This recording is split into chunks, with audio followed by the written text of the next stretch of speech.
ഇന്നലെ രാവിലെ ഉണ്ടായ പ്രധാനപ്പെട്ട ഒരു കാര്യം, ഇന്നലെ രാവിലെ ഈ പോളിംഗ് മുന്നോട്ട് പോകുമ്പോൾ UDF കണ്ണൂർ ഭാഗത്തും ഒരു സ്റ്റേറ്റ്മെന്റ് വന്നിരുന്നു. ഈ നടി ആക്രമികളുടെ കേസിൽ അദ്ദേഹം പറഞ്ഞത് ദിലീപിന് നീതി കിട്ടി എന്നാണ് പറഞ്ഞത്. അത് വലിയൊരു ഇഷ്യൂ ഉണ്ടായി.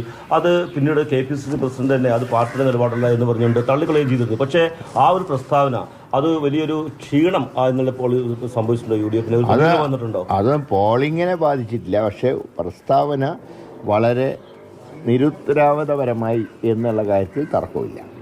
കാരണം പാർട്ടി നിലപാട് വിധി വന്ന ഉടൻ തന്നെ KPCC പ്രസിഡന്റ് പ്രഖ്യാപിച്ചതാണ്, നയം വ്യക്തമാക്കി. ആ നയത്തിനെതിരായിട്ടുള്ള ഒരു സ്റ്റേറ്റ്മെൻറ്റാണ് ഇന്നലെ വന്നത്. അതൊരു പ്രകാശിൻ്റെ ഭാഗത്തുനിന്നുണ്ടായിരുന്നു. അത് ഇന്നലത്തെ ദിവസം കാലത്ത് പോളിംഗ് കഴിഞ്ഞ് പുറത്തിറങ്ങുമ്പോൾ അദ്ദേഹത്തിനെ പോലെ ഒരാളോട് ഇതൊന്നും പറഞ്ഞ് മനസ്സിലാക്കി കൊടുക്കേണ്ട കാര്യമില്ല. അദ്ദേഹത്തിന് 19 വർഷത്തെ രാഷ്ട്രീയ പാരമ്പര്യമുണ്ട്. അങ്ങനെയൊരു വ്യക്തി എന്താണ് ഇങ്ങനെ ഒരു സ്റ്റേറ്റ്മെൻറ്റ് ഇറക്കിയത് എന്നെനിക്ക് മനസ്സിലാവുന്നില്ല.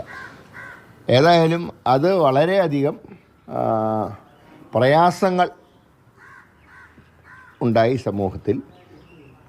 അത് രാഷ്ട്രീയ എതിരാളികൾക്ക് അടിക്കാനൊരു ആയുധം കയ്യിൽ കൊടുക്കുന്നതിന് തുല്യമായി പോയി.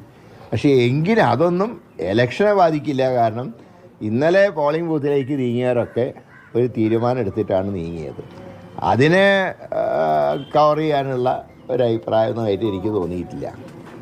അതൊരു വ്യക്തിയുടെ അഭിപ്രായം എന്നുള്ള നിലയ്ക്ക് മാത്രമേ ജനം കണക്കിലെടുക്കൂ. പക്ഷേ അദ്ദേഹം അത് ചെയ്യാൻ പാടില്ലായിരുന്നു എന്നാണ് പാർട്ടിയുടെ അഭിപ്രായം.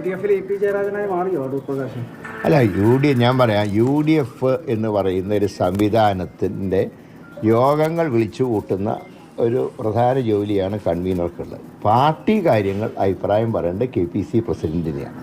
ആ അവകാശം മറ്റാർക്കും ഇല്ല. അതുകൊണ്ട് തന്നെ പാർട്ടി പ്രസിഡന്റ് വളരെ കൃത്യമായി ഈ കോർട്ടിൻ്റെ തീരുമാനം വന്നപ്പോൾ തന്നെ പാർട്ടി നയം അദ്ദേഹം വ്യക്തമാക്കി. അതാണ് പാർട്ടി നയം.